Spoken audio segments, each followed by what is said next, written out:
वीर्यं करवावहै तेजस्विनावधीतमस्तु मा विद्विषावहै ओम शांति शांति शांति हरि ओम.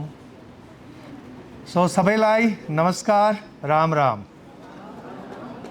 That's the only Nepalese expression I know. I'm sure you will forgive me for that, right? So this is my first visit to Nepal, and that's the only expression that I picked up till date.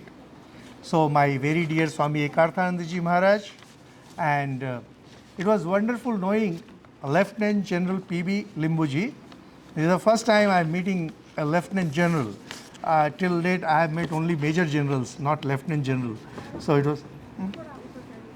Mic? No, volume कम है.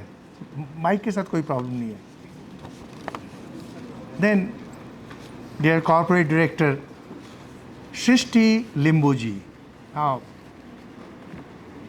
I met her for the first time, as you can guess, and I loved it because from the time that I have entered here, I've come to Kathmandu, I've been hearing that most things come from India. What nonsense, why should it be coming? And she is an entrepreneur and embodiment of women power. Ladies, young ladies who are here, I'm sure more than me, you'll be getting true inspiration from her. She represents knowledge, she represents power, she represents wealth. And dear students, I request you not to chat. Hello, please, you should pay attention, please. By the way, I've been in teaching since I was just 20 years old, and now I'm in teaching line for more than 43 years. So I know how to handle students. I hope you will forgive this scolding. Then our respected principal, Dr. Mitra Bandhu Paudel. I met him the moment I reached Kathmandu, and it was wonderful meeting him. It has been wonderful meeting him. Yesterday also he came for the program. Thank you so much, sir, because when you are in an unknown city, particularly when you are visiting a country for the first time, it's truly soothing to meet somebody who likes you. Then Shri Yuvraj Ghibireji, who is senior journalist of India Today.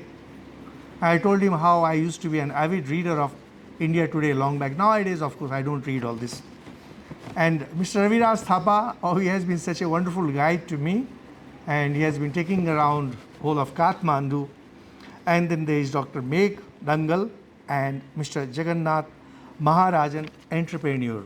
Maharajan ji, I just met him, and he was telling me how he has started his business. Are you able to hear me clearly? Yes. Okay. And how he has created a business empire and with more than 2,000 employees. So it's wonderful.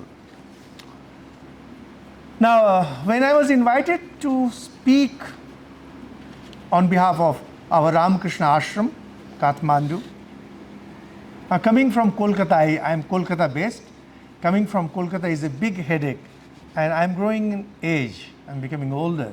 I don't like to travel. I avoid going anywhere. So I requested Swamiji that at least if I can go and address some students in some colleges, that will make my journey fruitful. Like, it shouldn't be such a big loss on my part, because I come and speak maybe for 40 minutes. It's not worth the effort.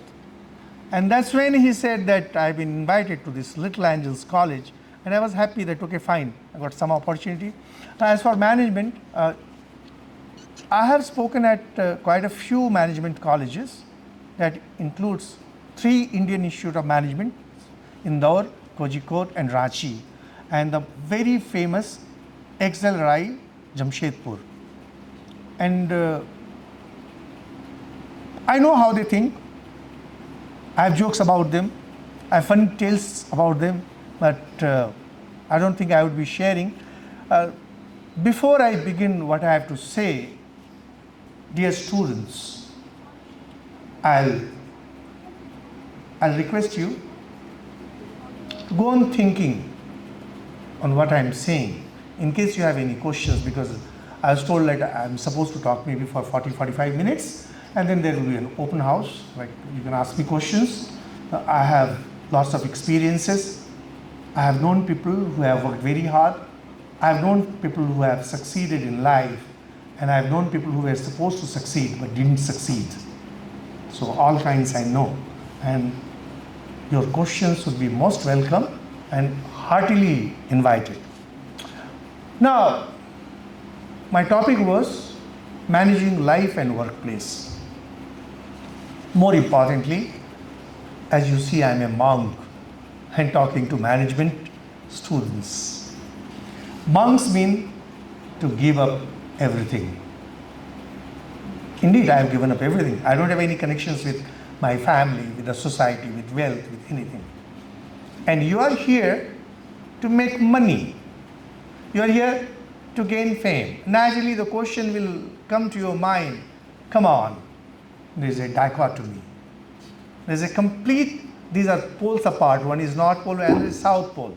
How can a monk who has given up the world, and according to many for whom monks means cowards, monks mean those who have run away from the world, can teach anything to us, we who love the world, who want to make money, who want to be successful.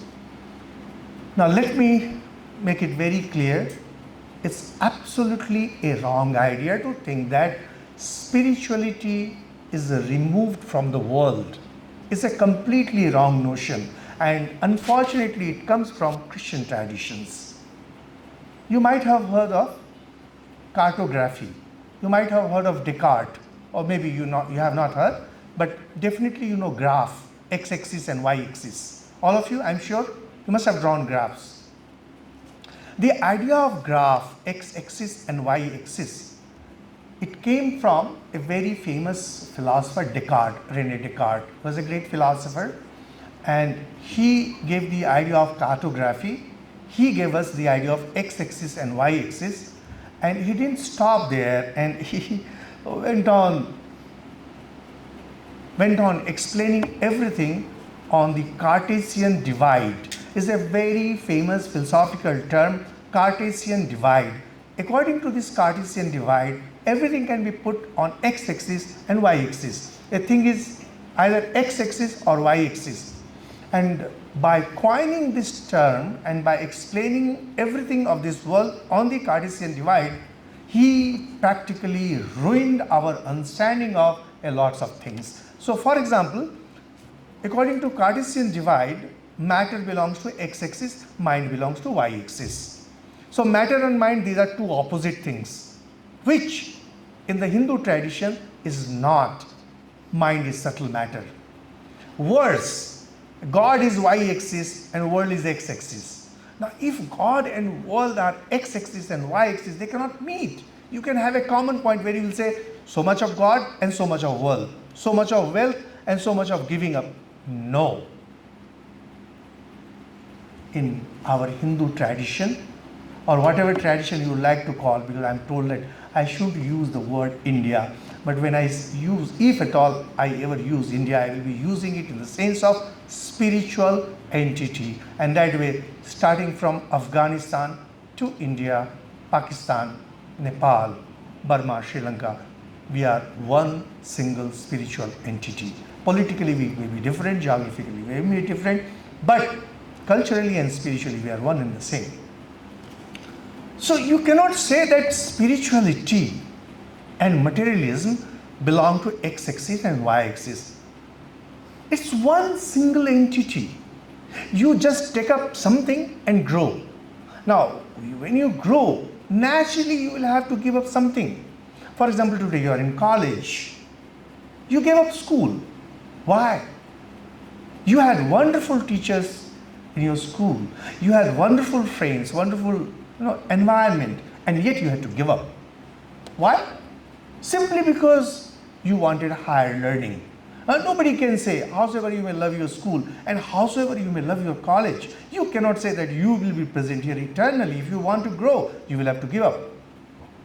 Though every one of you, I'm sure, have moms at home. Your mom, she might have been a darling daughter of the family, but she had to give up that family to start a new family. And that's how you're here. We, the monks, we are just like that. We too belong to the world, just that we have taken up certain qualities and moved in a different direction. So don't think that monks have no right to talk about wealth management, creation of creation of wealth and management in general. We are the masters of it. Yes? Good. I hope I'm not forcing claps from you, okay? So forgive me. But it's a fact what I'm saying. Now, when it comes to management, first thing that comes to my mind, I remember one incident from my life. I grew up in a residential school, and there we had one monk who loved flowers. And once he got a wonderful flower from Italy. And that flower grows in bunches. Its petals are red and there is absolutely jet black kind of circle in the middle. It's a beautiful flower. And we didn't know what its name is. So kids, like anywhere else, we gave it different names. This, that, and moved on. And after some days we suddenly found there was a placard. It read, "My name is Clinthus damperi." If you check on internet, you will find Clinthus damperi. It's a beautiful flower. Somehow I never forgot that incident. This world is like that residential school where I grew up. People are like kids, and you are like that flower, beautiful flower. People look at you and think, who is he? Who is she? They put a price on you. They create an image of you in their mind and move on. If you want to be recognized, you have to say, I am this, I am so and so, and this is my worth, this is my price tag.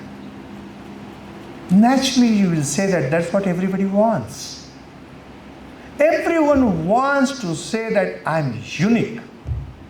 Everyone wants to say, no one like me.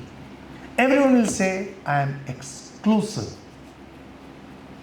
So people will come near you. The moment they see that you say that you are exclusive and this is wonderful, they will come near you, test, and will say, yes, perfect, or no, it's all fraud.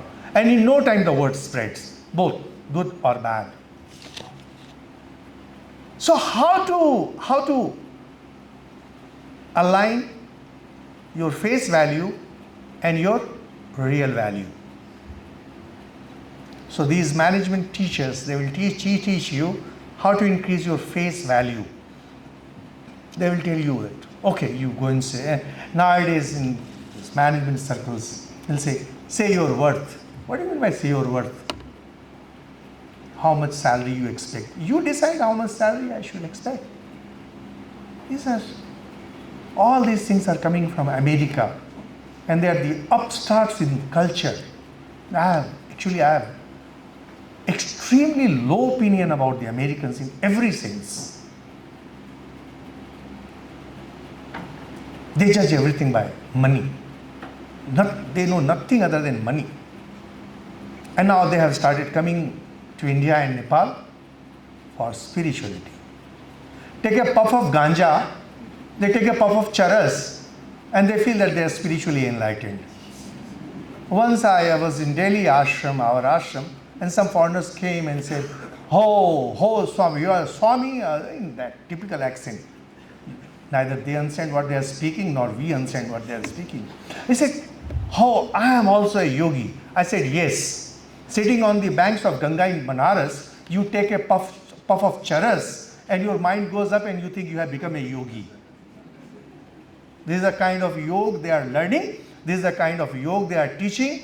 And in the process, today, there are only two professions extremely successful.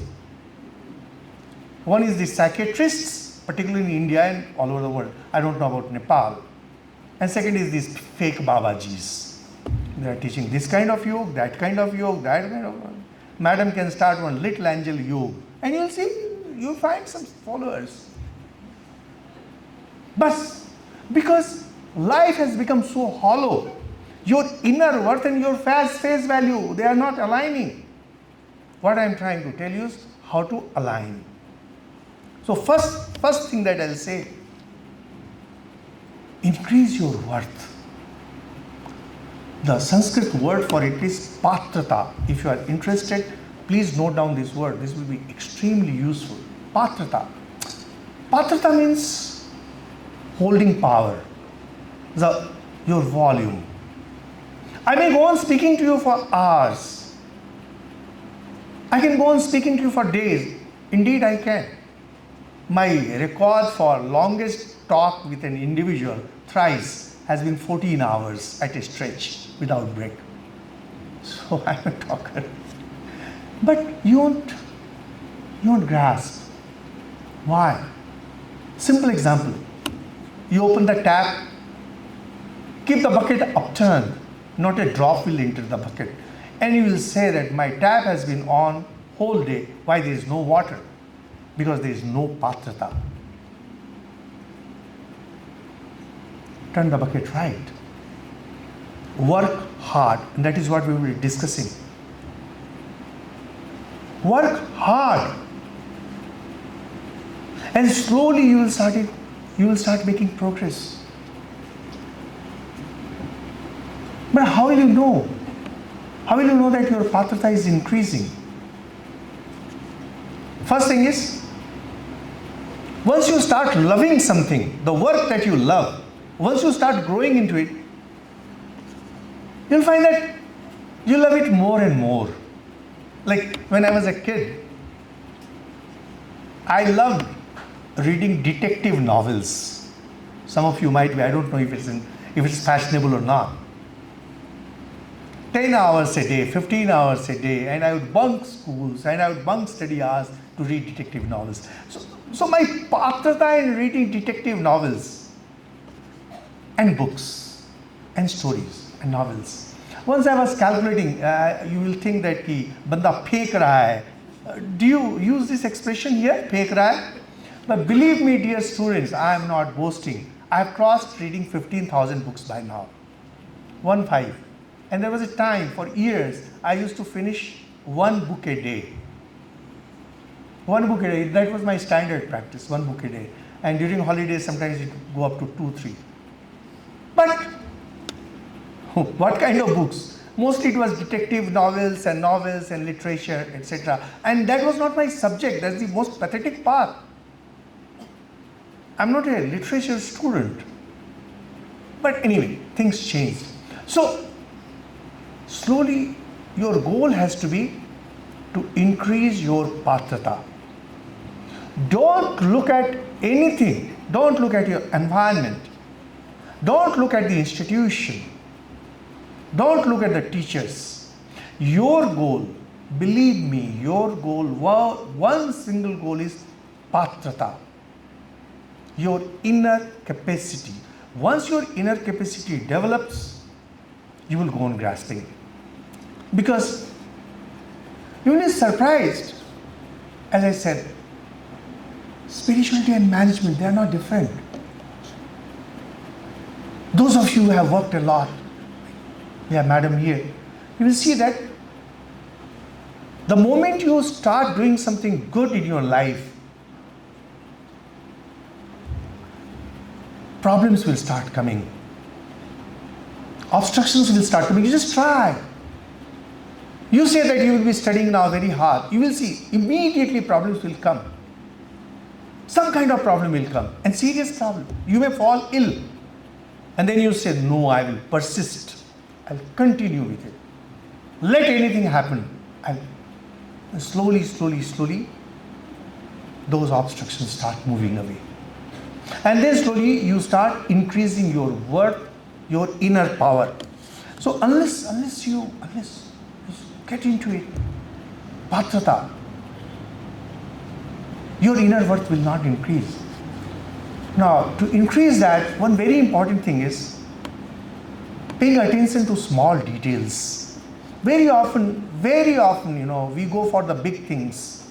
And in management, they have a term, micromanagement. It's not about micromanagement. It's about the small details in life. Let me tell you one very interesting story from Michelangelo's life. Many of you might have heard the name of Michelangelo. He was a great sculptor of Italy around 15th century. Once he was making a statue out of marble of an old man, and it was a beautiful statue. It still exists. And one of his friends was passing by and said, being old, at least one of his tooth must have broken. And that friend returned in the evening and found Michelangelo working on that statue with a small chisel, breaking one tooth. And he says, come on, you're working all day, it's over, statue is ready. He said, no, that I'm removing the tooth. He said, oh, what I told was a trifle, an ordinary thing. Michelangelo had very famously said, trifle makes perfection. Perfection is no trifle. It's the small things that make you great. Greatness is not a small thing. As I said in the beginning, we all want to be famous. We all want to make money. But we don't work. Even if we work, even if we agree to work, we don't pay attention to the trifles. Trifles means how you put on your dress, how you comb your hair, how you tie your shoelace, how you dress, how you put on your chadar like this. No, you have to make sure that it's perfect. That doesn't mean that you will become a machine like in military. There have to be a military precision. No, we are not talking about that, because military precision, that's best left for the military. But you people, you have to be extremely careful about all these smaller things with which you are connected in your life. And regularity and discipline. These are very important if you want to be successful, whether that be in your personal life or in your professional life. Once I read about one doctor. He was a very successful doctor in America, and he had written some management tips, and he said every morning he sits for breakfast at the same time. He dresses practically in the same dress. He starts from his home for his work at the same time. He takes the same route, and that he has been doing for years. You know what happens if you do like that? Apparently you will say, what a boring life. Yes, at young age all this may seem boring, but as you grow, time management becomes very important. I am sure in your management studies they will be teaching you time management. The biggest enemy of time management is unwieldy life. That means if you do not have a routine, if you do not follow a particular routine and leave your routine things to automaton. Automaton means brain does everything. For example, when you go to your room, you don't have to think consciously where your table is and where your bed is, where is the lock, what kind of key. Your brain knows. It's left to automaton and your mind can be free. You can go on thinking of something and you are doing something else easily. Because our brain has huge capacity. If we keep on wasting it in making choices, you will be losing your mental energy. Your mental energy will be lost. Your inner energies will be lost. And once it's lost, you won't have energy left for your study or for your work. Then,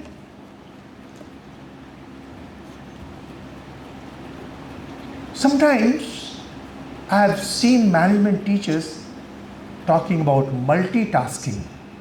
Multitasking is an extremely dangerous thing at higher level.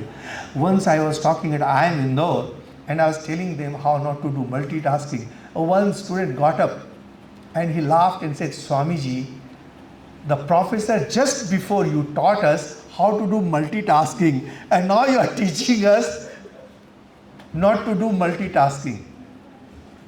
I said, yes. They will teach you how to be successful in the short term. I'll teach you how to be successful in the long term. Lambi race ka ghoda. Whatever I'm telling, it will make you lambi race ka ghoda, not of short term. Let me tell you a very interesting story. It's a very popular story. It comes in Mahabharata also. On a seashore, there used to be a crow. And that crow like crow of any place, it used to eat dirt. But there was one gentleman who used to throw food at him. And to make that person happy, the crow used to fly in different ways. And because it used to show different kind of styles, it became pretty famous,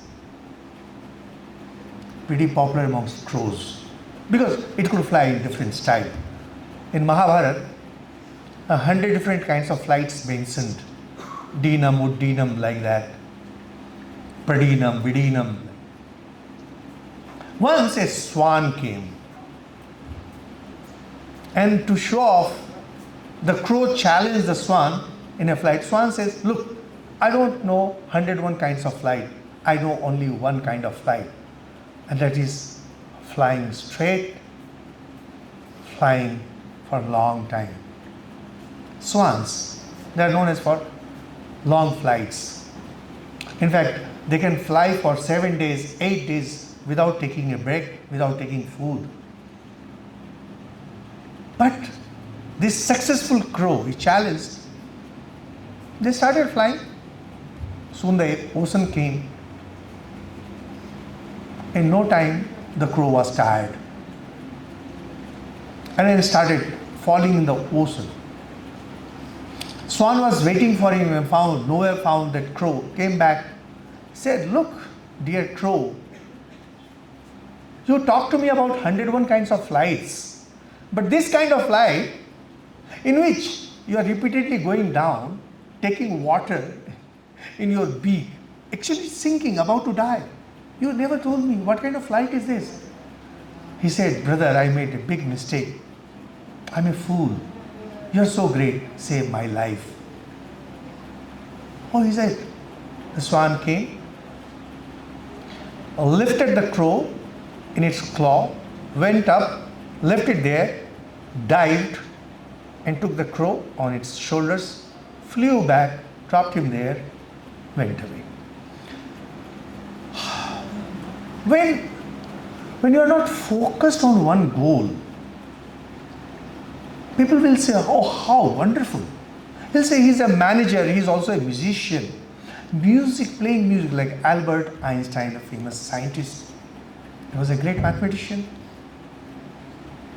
And no, he was more of a physicist, less of a mathematician. He used to play violin. He was a very good player. But not that he was going to play in a concert. Focus on one. Remember this story of swan and the crow. Otherwise, somewhere you will get lost. Because when you are into too many things and doing this and doing that and multitasking this, that, people will admire you. You will get people's admiration. You won't get their respect. Worse, as you start growing older, these skills will be of no use and you will be losing your vital inner strength. Third thing that I would like to say,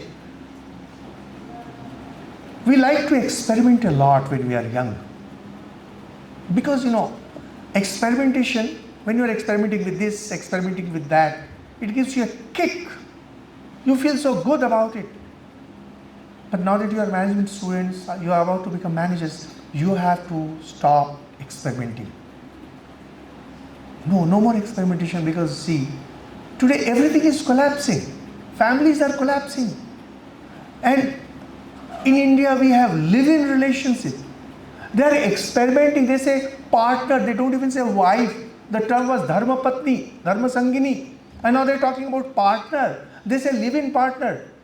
You are ruining yourself, you are ruining the society. Why? You say, I am not getting the necessary kick. Oh, he is so boring. Yes. Life becomes great only when you have been doing boring thing for years. I'll tell you a very interesting story about one of our monks in America. And this monk is a very great monk, and he has been in America for last 30 years or so. And Americans, they sometimes come in search of gurus, and took a mantra, and after 7 days he returned. Oh Swami, your mantra is not working. I did mantra for 7 days. I didn't get any result. I want to return your mantra. And Swamiji says, I am doing this mantra for 50 years now. He says, wow, 50 years. अरे 50 years में तो उनकी 5 शादी हो जाती है. एक गुरु को लेके क्या रहेंगे? And they want to, now they are teaching yoga. They are teaching guru. They can't even pronounce yoga. They call it yoga. And now Indians have started calling it yoga. What is yoga? Do you, in Nepalese, do you write ga, akar? You write ga. So how come it becomes yoga? These culturally upstart people are ruining the whole world. And a very important thing that I would like to tell you, friends, we began with spirituality. According to spirituality, we are all connected. We are all one. Goal of life is to grow.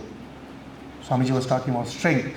Strength gives you that push, but ultimately growth is the goal. So respect counts. In life,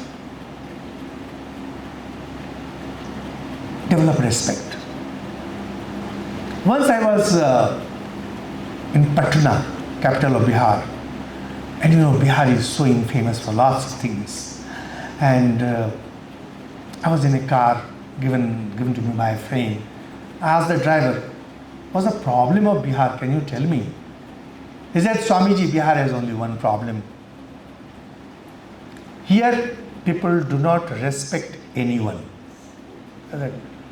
And believe me, dear friends, my dear sisters and brothers, I can't believe that in one word he put the entire problem of Bihar. People don't respect. Okay, if you don't respect, so what? If you don't respect others, what's the problem? The problem is very soon you will start disrespecting yourself. And do you know today what's the problem of the world? We have completely lost the meaning and significance of respect.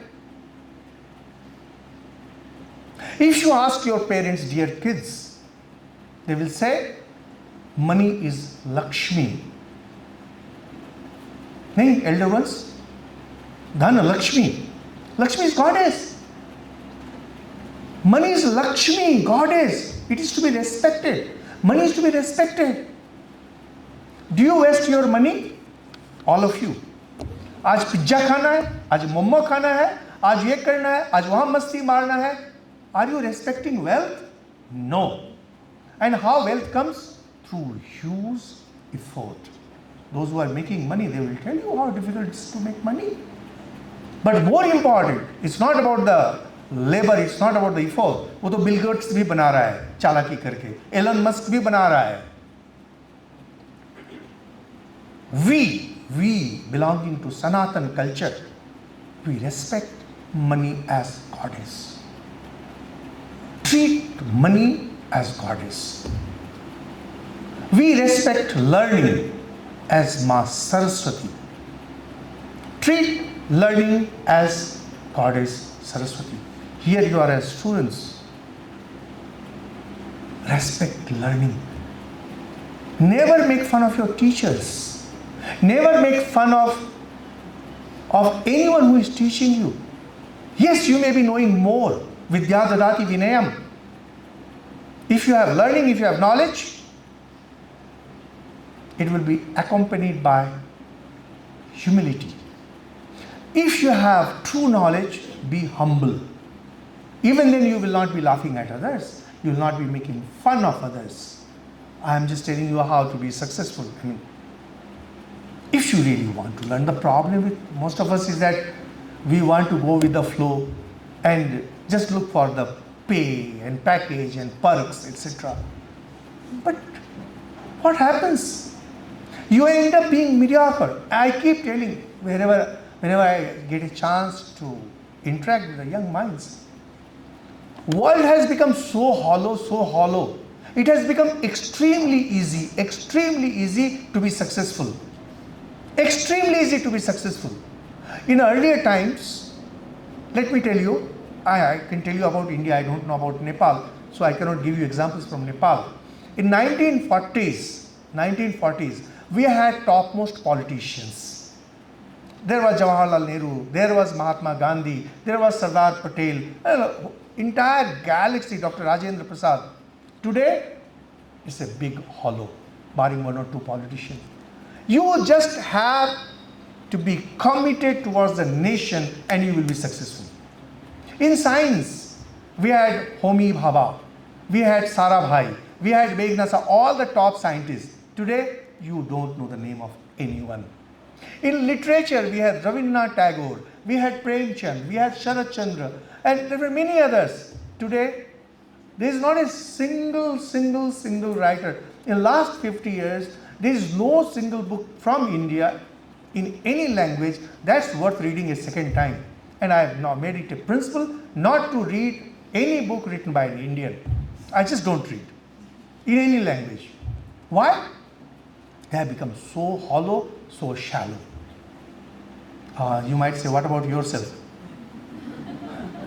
Dear sisters and brothers, I don't read even my books. I can swear on it. I have not yet read any of my published books. I write, I proofread, and then I forget. Neither I take any royalty, and royalty must have by now crossed in crores. I don't take any royalty for myself, for my organization, or for gifting, nor I read my books. I am typically into working.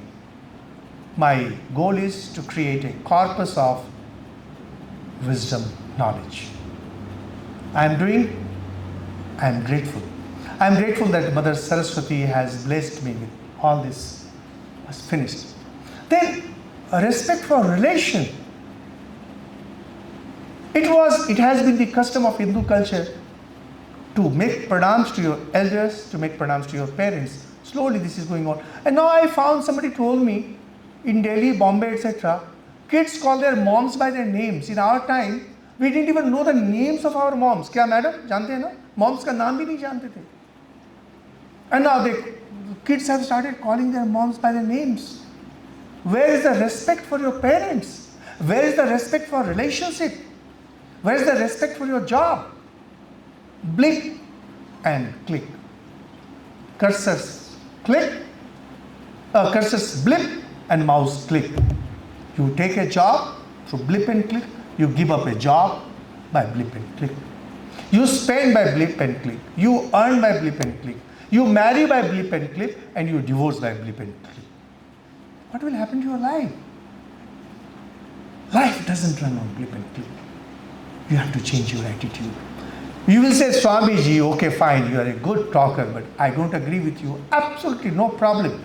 Swami Vivekananda was once talking in America, and one gentleman got up and said, whatever you are saying, I don't agree with you. Swami Vivekananda beautifully replied, it is not meant for you. Khatam. If you don't agree with me, it simply means It's not meant for you. And I can assure you, I don't mean to hurt you, I don't mean to belittle you. If you do not have these qualities in you, you will end up being a mediocre. And mediocre have no value in the society. So, having said this, one last thing that I like to tell, because you are going to be manager, this is from typical management thing that I would like to say. You know the story of Kauravas and Pandavas. And after the war, Pandavas became the king, Yudhishthira became the king. And then they felt guilty about it. And then they decided to leave everything and have Mahaprayana. They walked from that Indraprastha or Hastinapur. They walked from Delhi. They started walking towards the Himalayas till they died. And first one to fall was Nakul, then Sahadev. And Bhim kept on asking, Bhaiya, Yudhishthira, Nakul has fallen. He says, oh, he was so proud of his beauty. Sahadev said, he was so proud of his wisdom. He thought that he's too wise. He said, Arjuna has fallen. Yudhishthira says, he was a good warrior, but he bragged a lot. He had said, he'll win the entire army in one day. Then Draupadi falls. And he says, she was married to all of us, but she loved Arjuna more. And then Bhim, he shouts, brother, I am dying.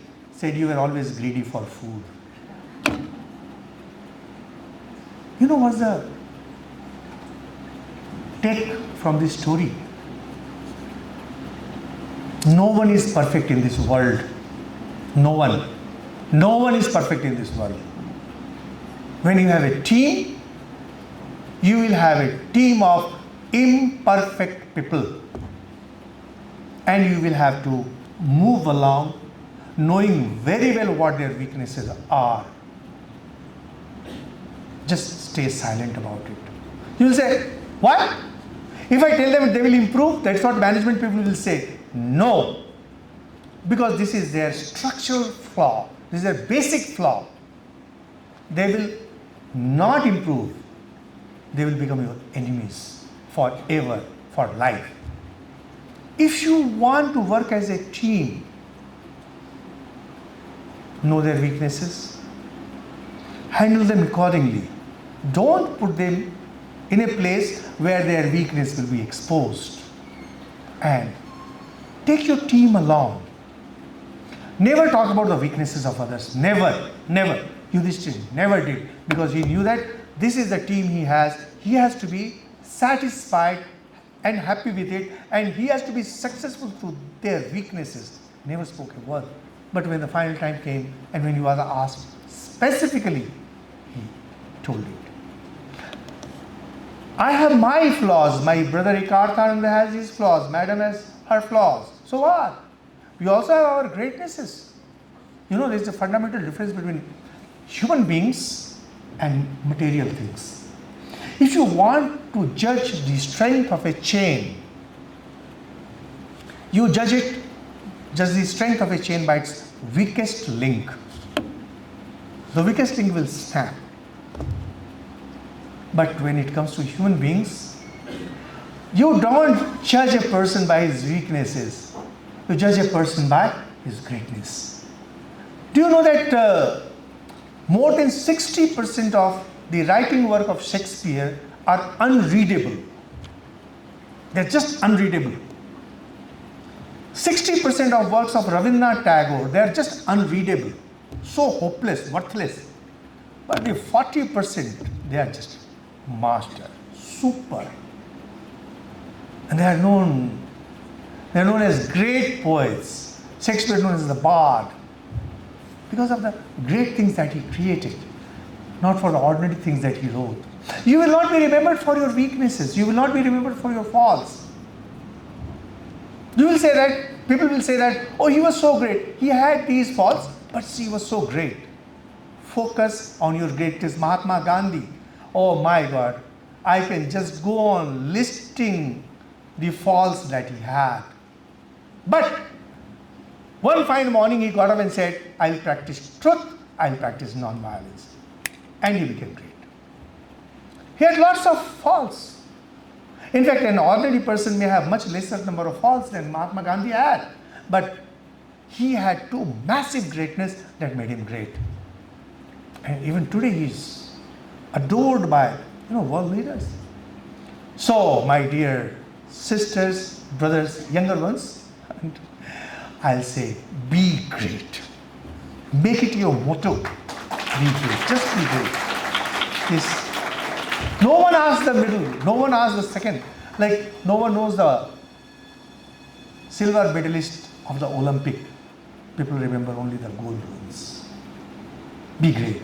Be successful. Well, that's my prayer. That's my wishes. And thank you so much for listening to me with such patience. Like, when we were kids, every time a speech was over, we used to clap with great enthusiasm. Thank God it is over. That was the idea. I hope it's not that. Anyway, so I don't know what's the time, but anyway, so let's have discussion, open discussion, and you are most welcome, not only based on my talk, but in general. If you have personal talks, meet me outside. But if there is something that can be discussed in the open forum, let us.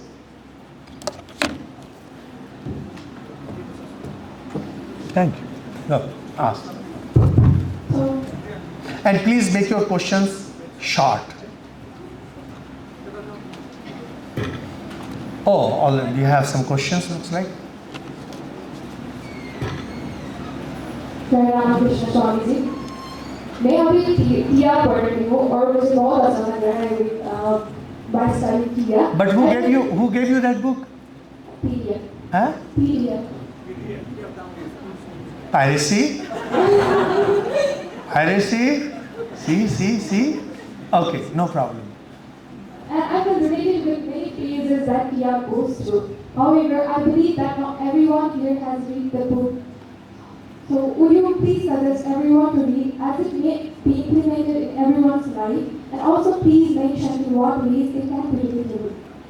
But she's asking me to tell you to read Tia, and then you will say that, oh, Swami ji hai to achhe aadmi, but he's too much into self-publicity, okay? No, that is not the image I want to get for myself. You can ask your friends, not me. Yes? Young ones, think and ask. Yeah. Thank you for the insightful lecture, Swamiji. I am Brother Angana, drawing graduate from Kathmandu University. So, one thing I wanted to ask is, you talked about saloness that pervades in everyone's life. I was really interested to know what would be a rich life. Like, at this stage, I do not know what is the ultimate good one can do in life. So, what do the Shastra tell about this, or what you, in your experience? Okay, got your point. So he is asking what is the ultimate good for me. Now you are back to that trap from where we began. You say there is a Cartesian divide, and there is good and there is bad. So you are contradicting what I told. I hope you got my point. No, you didn't listen. The moment you go for the Cartesian divide, there is bad and there is good. There is neither good, there is no bad. There is only me. What is the ultimate truth for all of us, dear students and teachers? There is only one truth. There is just one truth in life. There is no second truth. There is only one reality in life. There is no second reality. There is no reality. There is no Swami Vivekananda, no Ram Krishna. There is only one reality. It's me. I am the only reality. Because I am here, God is there. Because I am here, so the world is here. And that's why I say that earth is the center of the universe.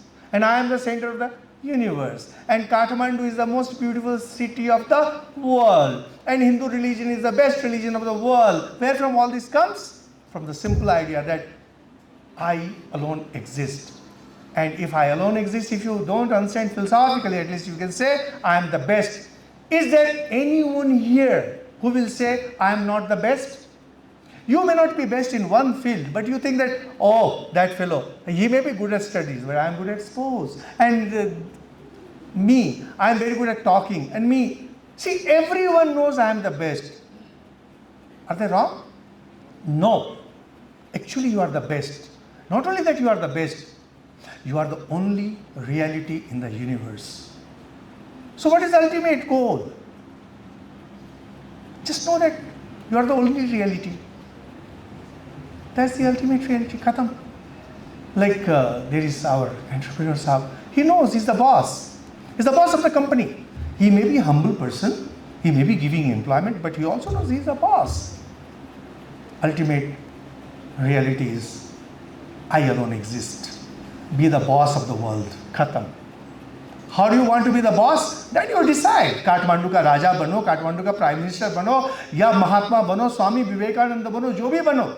You decide how you want to be the big boss of the world. Khatam. What's the goal of life? Be the big boss. Khatam. Simple. Spiritual person will say, be this. It's utter nonsense. Hindu religion is not about becoming. Hindu religion is about being. Believe me friends, most of these people who are on television and YouTube, I was going to use a very foul and filthy word. They are just serving garbage, plain garbage. They have not studied scriptures. They have not studied under teachers. They know nothing. Ask them to talk to me for 5 minutes. And I'll just snap them away. There's only one reality. It's you. How you perceive yourself, how you perceive the world, well, you evolve. In simplest terms, be the big boss of the world. How you will be the big boss? Alexander thought in one way, Napoleon thought in one way, and Shakespeare thought in one way, and your ancestors, the great rishis, they said, Aham Brahmasmi, I am Brahman. You decide how you want to be the big boss.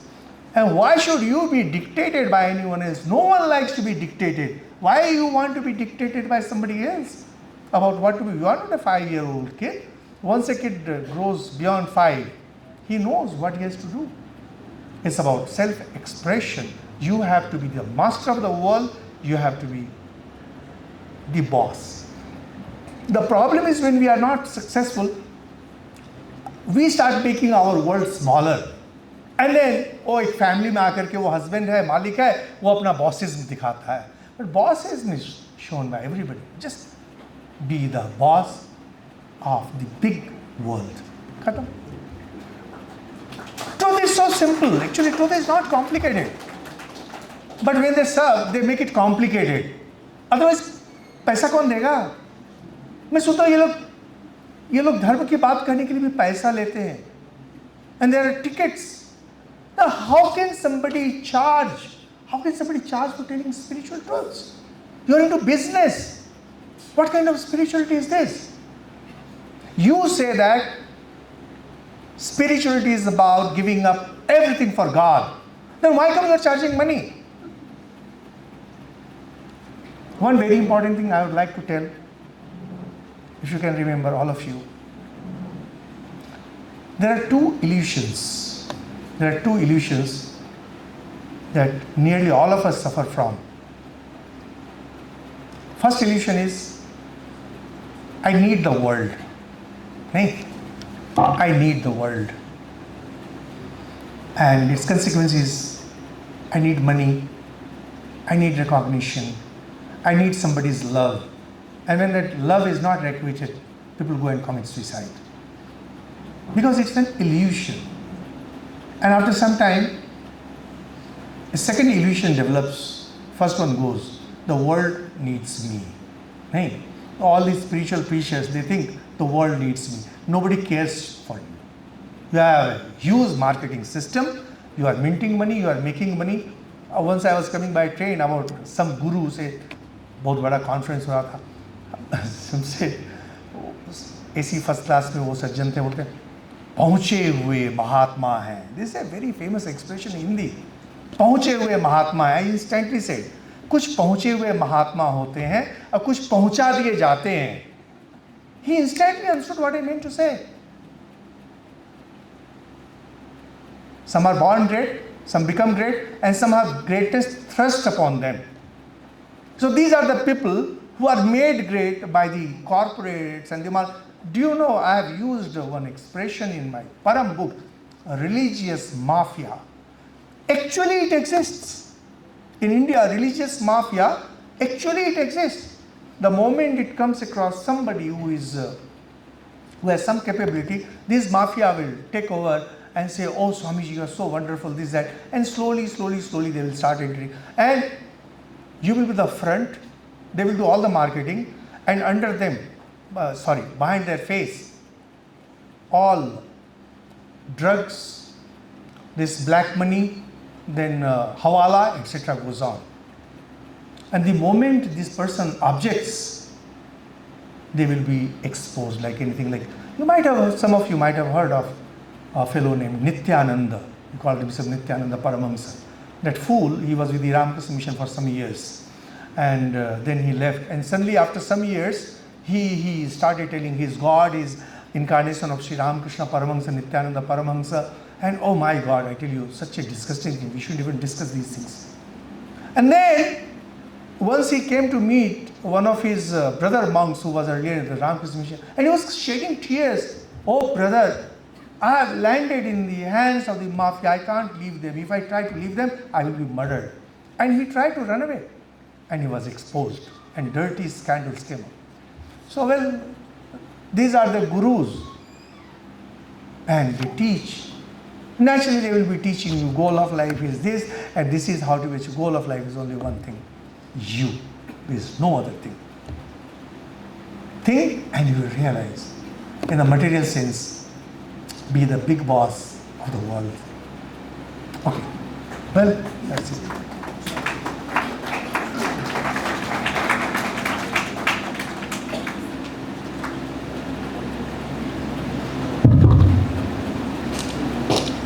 Sure, Vijay. Following the same questions and I didn't get. Oh, answer.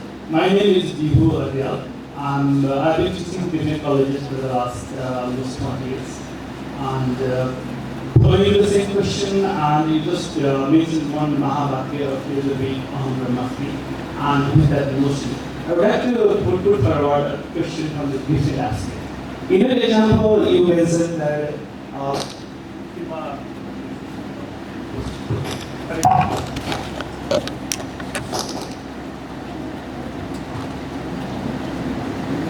I take the other one? Which? Oh, I call all this. It's working. Yeah, it's working now. So, you give a very good example of x-axis and y-axis because, Western world are trying to separate people and they go in different parts. And that's a very good example of presentation. But my question is, for those people, because understanding differs from people to people. Those who have understood, in our heart, let's see, Atma is there and some hyposense. In the hyposense, there's only one thing, Brahma, that's you. And who are in the... Number one, I was not discussing spirituality here. This is not the forum to discuss spirituality here. Okay. And please, if you are interested in knowing about Brahman, I never use the word Brahman. Okay. I just said, Brahmasmi. This is as a corollary statement. That's fine. This is not the forum for that. Okay, that's fine. Then my question is, for those who understand spirituality, does this example make any difference, x-axis and y-axis, for me who understand spirituality? Yes, other than Vedanta, it makes sense for everyone else. Other than Vedanta, it makes sense to... In fact, Christianity stands on Cartesian philosophy. And because Christianity is based on that, Judaism, Zoroastrianism, Islam, they are based on that. Jainism and Buddhism, they are not strictly on Cartesian, but the modern teachers of Buddhism, confused lot they are, and they are more or less going on that line. Anyone who talks about good and bad as being absolute, they are talking about X and Y. Vedanta never teaches like that. There is no good, no bad. There is no success, no failure. It's just existence. Because every failure, it just takes you forward. Anyone who teaches you that your failure will take you forward doesn't accept X axis, Y axis.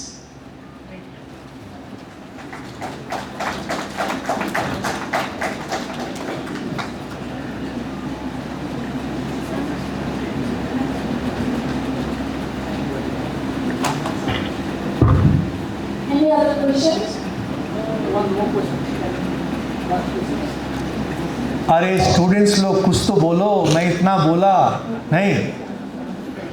There is a joke in India. Dr. Manmohan Singh went to a dentist and the dentist said, "Sir, अब तो मुंह खोलो."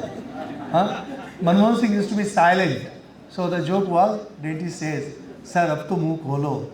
Dear students, आपस में तो continuously कुछ लोग बात कर ही रहे थे. वो एक का फोन अभी भी चल ही रहा है.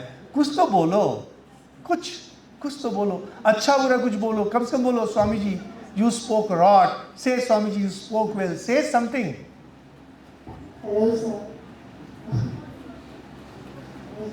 Yes, say. So I just wanted to ask, like, Kabir, whatever you said, it was really eye-opening and it was really confident. Thank you so much. Although my sister said Tia, but if you are interested in management, I'll suggest you to everyone get Carving a Sky. In fact, Carving a Sky book is based on the talks that I delivered at different management institutes for years, and I organized it in a beautiful manner. And I know of many very successful entrepreneurs and managers who keep Carving a Sky as their guiding book and who keep that book as bedside read. And I'll tell you, there are two aspects in that book. One is journey and there is philosophy. If you take the philosophy part, just read any 2 pages from anywhere, practice it, your life will change forever. And secondly, everything that I have written in that book, everything I have practiced in life at some time or other. So it's not a theoretical book, it's not a preachy book, it's what I have practiced. In fact, the journey also I have taken by the same train through the same stations. Yes. Very simple one, but I really wanted to know how did you have this calling? Like, I want to be a Quality of what? calling. Like, Calling. the true calling. Calling. आप कभी अपनी mummy को पूछना, mummy, how did you get the calling of getting married? Why do you ask a monk a calling? You say that monk is being unnatural.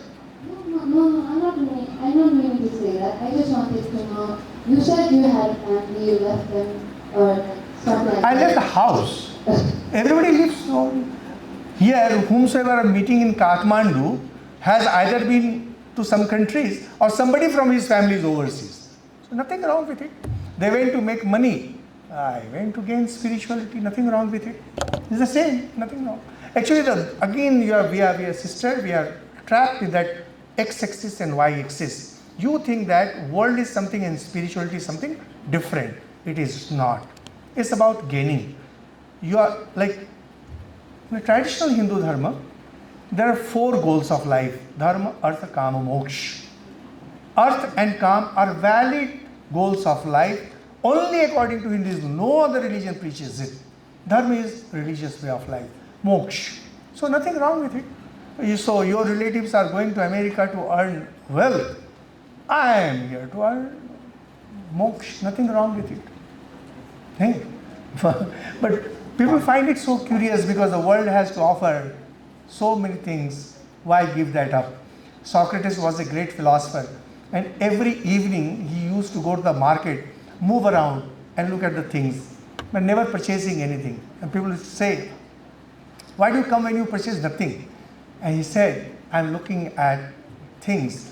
What are the things in the market without which I can lead my life? So world is not about acquiring. It's also about seeing things I don't need in life.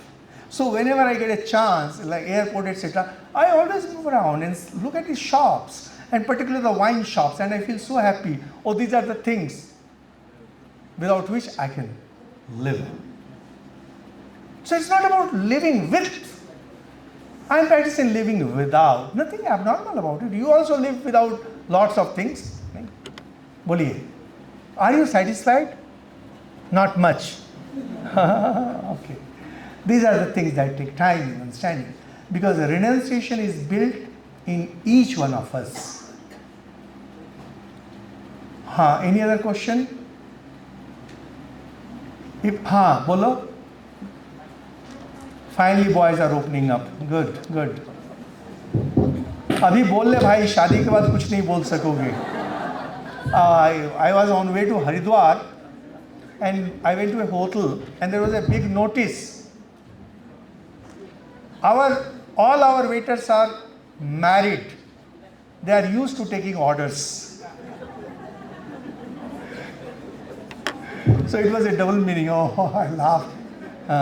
In fact, I had taken a photograph of that. Yes. Thank you, Swami, for your speech.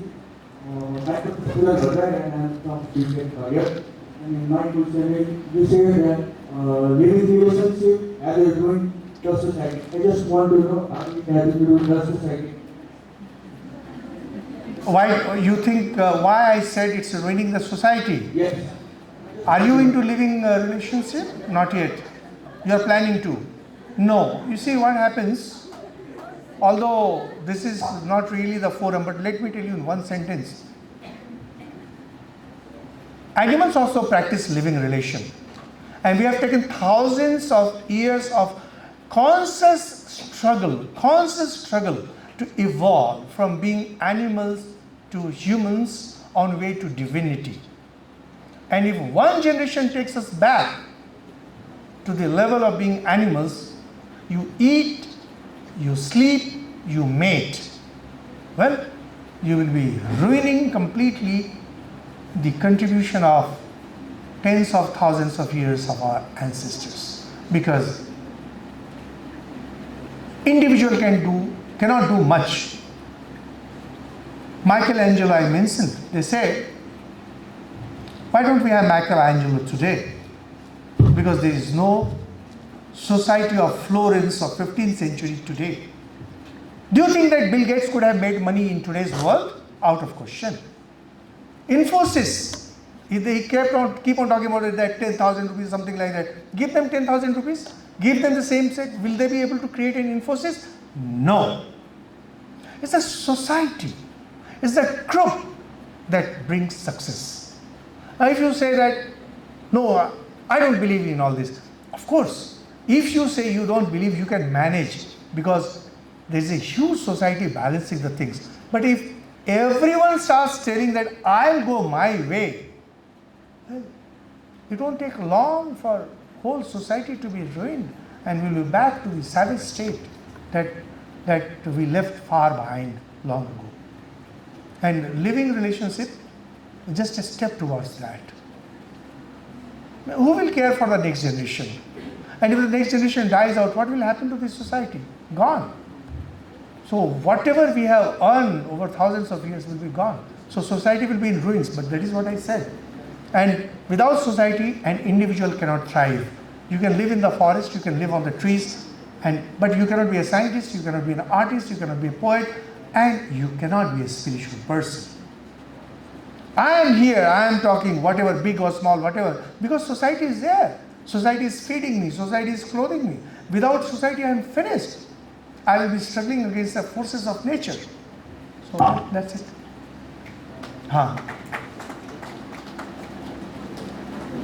Dear ones, I told you lots of things. Just one last sentence. Learn to sacrifice. Learn to sacrifice. Oh, I wanted to tell, and I told two of my good friends that I made. Take a vow today that you will sacrifice your life for your motherland, Nepal. And your first struggle will be to get completely out of the influence of India. No import from there, either intellectual or physical or monetary. And you will contribute to the nation building. You will sacrifice everything needed because you are Hindus, I suppose most of you. You had thousands of births. If you don't get mukti, you will have thousands of more births. You have enjoyed, you will enjoy. Give one life to your motherland. With that I end. Thank you so much.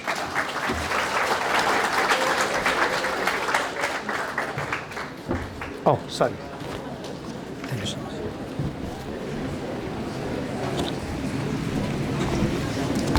much.